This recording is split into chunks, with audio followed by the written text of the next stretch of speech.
8 years ago is when I first started writing the stuff down, and I never thought anyone was going to hear the stuff. It was just for me. And that was the words, or yeah, that was the words and the melody, and then sometimes Jack would do something instrumental that would just spark something, and then sometimes we'd be, you know, just in the kitchen with a candle lit because it was good acoustics, just recording it, because I kind of had a burst of energy and I felt like I could do it then, and it's just something I'm just so proud of because it's literally has chronicled the last sort of 10 years of my life. My best friend was over the other night and she read it. She was like, this is it, like, this is it here. Quite therapeutic, was it? So therapeutic, in a way that only music can be. You know, like how with the melody or the strings or something, it just gets you music like nothing else. And it also, it was something that I really missed about myself. You know, it's funny because I heard you when you were rehearsing earlier on, and I was walking by after my 6 hours in makeup. And I could hear the voice, and, you know, as my dad would have said, you've got a fair pair of lungs on you. You sounded amazing. And I walked in, and I watched you rehearse, and you just were, you know, shining with it. You really were. You looked wonderful. I thought, there's a girl who's really found her moment. God, I didn't... Yeah, found my perfect moment again, bum bum. It has been a long journey, but I am so pleased to be able to do it again. You don't realise how much you love something, often is the case, until it's gone, and the choice is taken away. And the fact that I can do it again, I've got the energy to do it again, and also now I've got my husband and my son to sort of balance things out. I'm not going to all these fancy parties and then going home on my own going, well, this is a bit weird.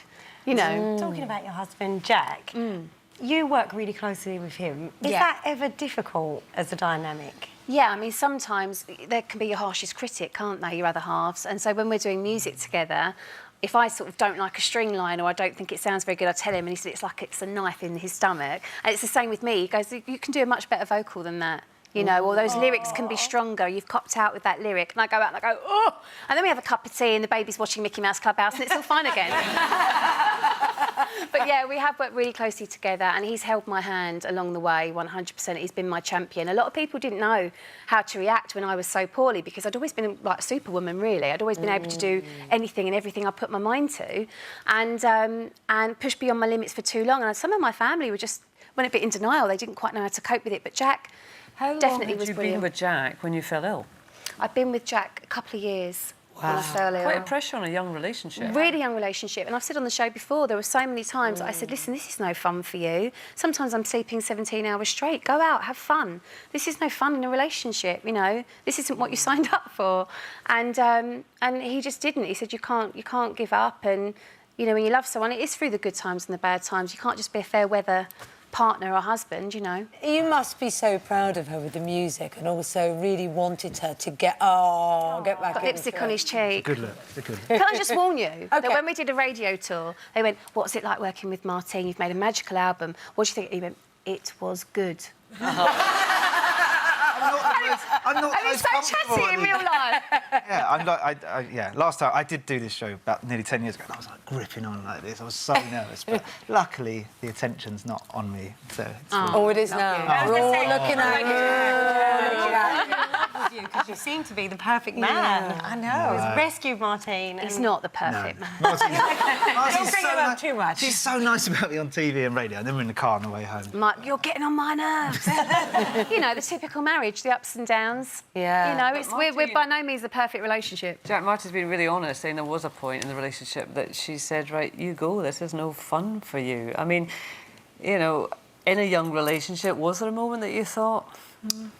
She did say that, but no, there wasn't a moment that crossed my mind that I would ever do that. And I think, like Martine said it earlier, if you love someone, you're in it, you know, through the good times, through the bad times. And, you know, there were some hard times, but Martine's been there for me through my things. They're just not out there publicly. And you know, that's what you do if you love someone, I think. And I just tried to support her, and I'm proud that she's back doing it, yeah? Was there ever a moment where you worried that she wouldn't pull out of it, that you had to have a conversation and think, oh, my goodness, this may not come good? I think that, yeah, there were lots of those moments. Yeah, where I thought, I just don't know how this is going to get better. But you just take each day as it comes, and Martine doesn't give up, and that's what keeps me going as well. So That's why she's back at it. We're a good team. You sound like an amazing team. Now, we know, as you say, you can be a man of few words, but we did ask you to kind of force you to type of things, to say the 3 things Oh, no. you love most about... Oh, love most about me, that's Yeah, the right. good stuff. There's only the good stuff. There's 8 things and 10 things that he hates. No. First of all, I was asked, but it wasn't hard because there's more than 3. There's more than 3. But I'm not the most romantic guy, and I don't always tell you how I feel. No, so you don't. I'm going to tell you a couple of things. So number 1, are you ready? You must listen. You ready? listen. Now, you have this light around you that is so mesmerising, and when you aren't there, I feel something is missing. If you are away for even one night, the house does not feel the same. Your presence is gone. Oh. True.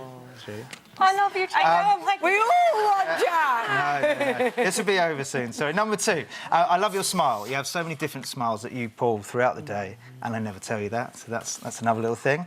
And He doesn't ever tell me this. no, I'm telling you now. Look. I know. 3rd, not final, but 3rd, I love your kindness, and I don't think you ever get enough credit for that. So that's my...